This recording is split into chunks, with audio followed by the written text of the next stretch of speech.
Welcome to Formosa Dream Chasers We're your hosts, Mary Ann. and Ching-en. Please join us as we explore the journeys amazing people take in pursuit of their dreams. And get insights from their experiences Let's hit the road. and get started.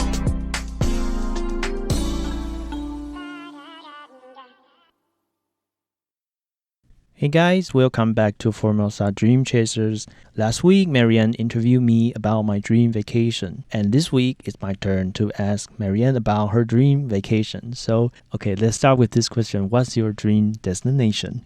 Okay. I've always loved hanging out on the beach. So anything with surf, sand, and sun sounds like the perfect vacation for me. I want to go to the Maldives. Oh. Yeah, and stay there for like 3 to 4 weeks, like a month. And enjoy the sun.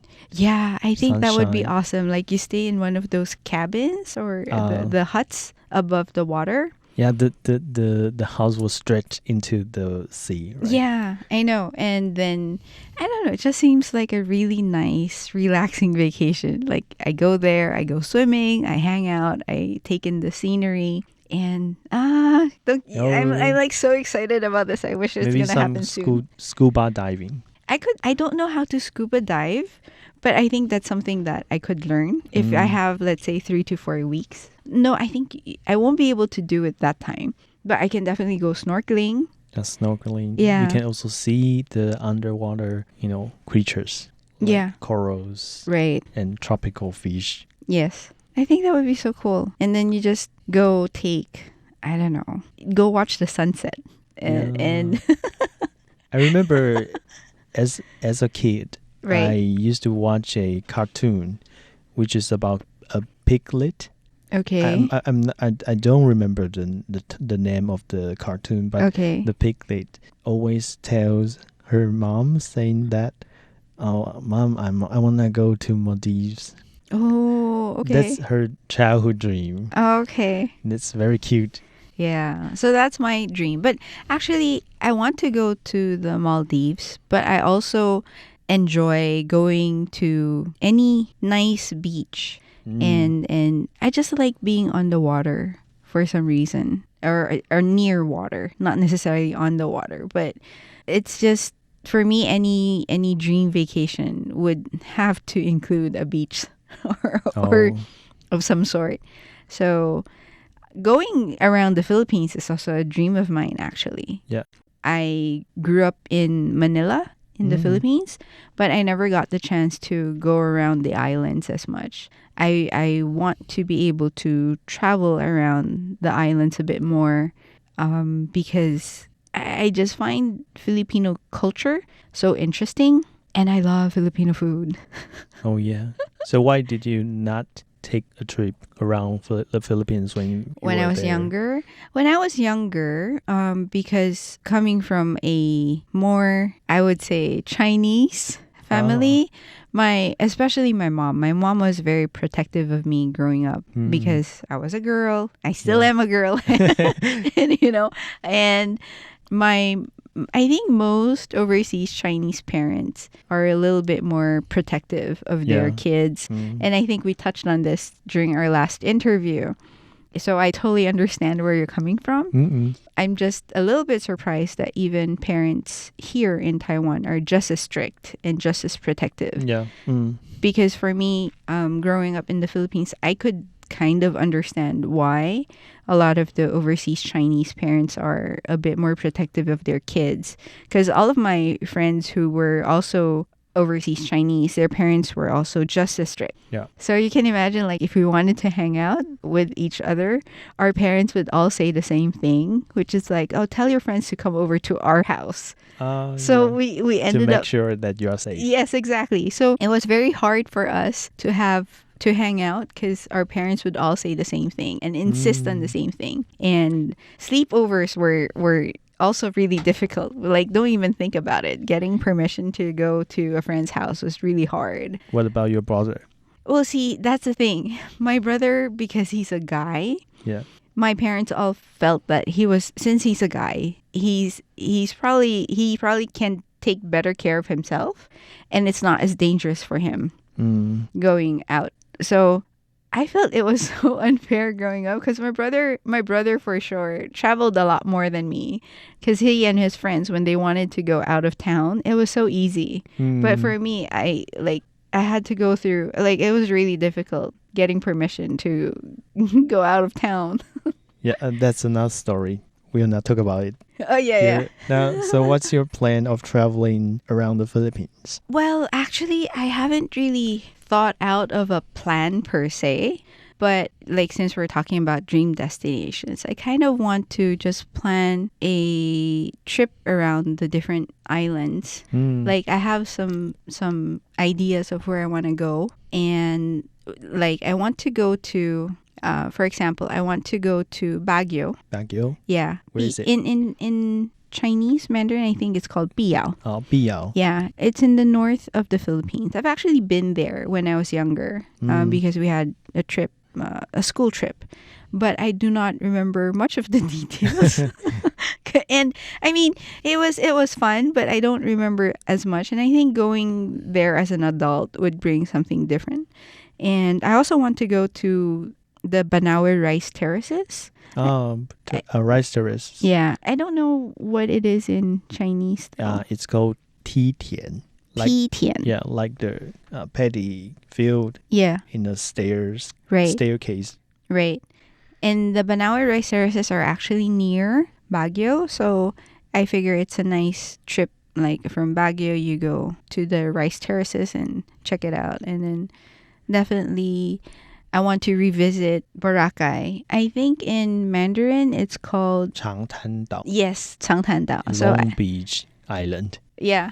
It's actually really nice because the sand in Boracay is very fine. Like sometimes when you go to different beaches, sometimes the sand is really coarse and it hurts because it hurts your skin. But well, I haven't been there in a while, but the last time I was there, the sand is really fine and it's so nice. So I definitely want to revisit Boracay. I also want to go to Palawan. Palawan. Yeah. Is it like close to Boracay? Palawan is on the southern side of the Philippines. So it's it's becoming one of the better known destinations now. And in particular, there's two areas in Palawan that I want to go to, and they're called Coron and El Nido. And these places are well known because of the limestone cliffs. It looks really pretty in the pictures, which is why I want to go there and see for myself what it's like. The water is also really nice. It looks there's also like green. Yeah, it's greenish blue, and they're also known for their beaches. Also in Palawan, there's this place. There's a lagoon where you have a lot of jellyfish. Yeah, but they're stingless, so you don't need to worry that the jellyfish would hurt you. Yeah, or human-friendly jellyfish. I suppose. And you can go snorkeling there. So that's kind of where I also want to go. Like I have, this is such a cool conversation. Like I get really excited about thinking about all of the different places I want to go in the Philippines. And I miss Filipino food. Like when I go back, I would love to just have Filipino food again. Yeah, so our audience would think, okay, so the two hosts just want to travel and don't want to be stuck in the studio. Oh no, actually, it would be cool if we could bring this program with us. Like we could go travel, and then because we're chasing after our dreams after all. Yeah. Maybe if that's that okay, makes sense to our definition of the program. Well, I mean, dreams can be big or small. And this is for me a small dream, like just being able to travel to a destination that I want to go to or I miss.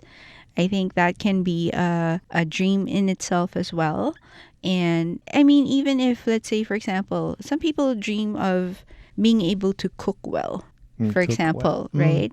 When we talk about dreams, it doesn't have to be big dreams. Yeah. So I think this is a legitimate definition of a dream. Like I want to travel around the Philippines. That's one of my goals or my dreams. And I want to be able to try different Filipino cuisine because the Philippines has like over 7,000 islands. And, just like Taiwan, you have north, central, and south. And each area has their specialty.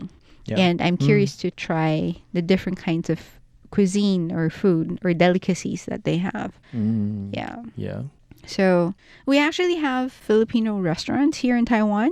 Oh, take me there. Yeah, okay. Sounds good. And then I can introduce to you some Filipino food that I really enjoy. But because we're in Taiwan, it's not as authentic, I would say. It's not bad. It's just not as authentic, mainly because I'm pretty sure some of the ingredients are not available.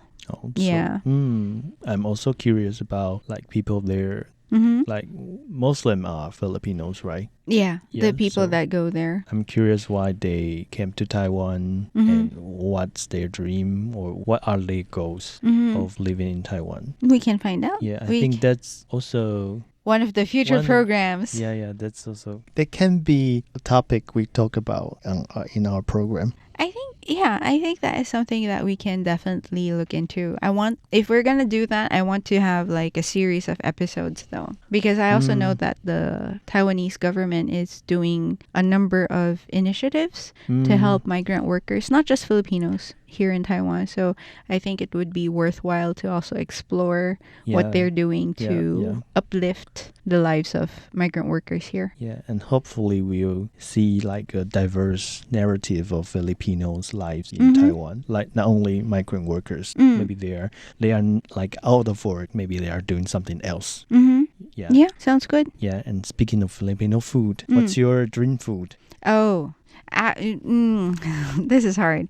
Actually, I like Filipino food a lot. So the idea is if I go to the Philippines and do that trip, then I would try the different cuisine. But I also want, since we're talking about food, I also want to go to Italy.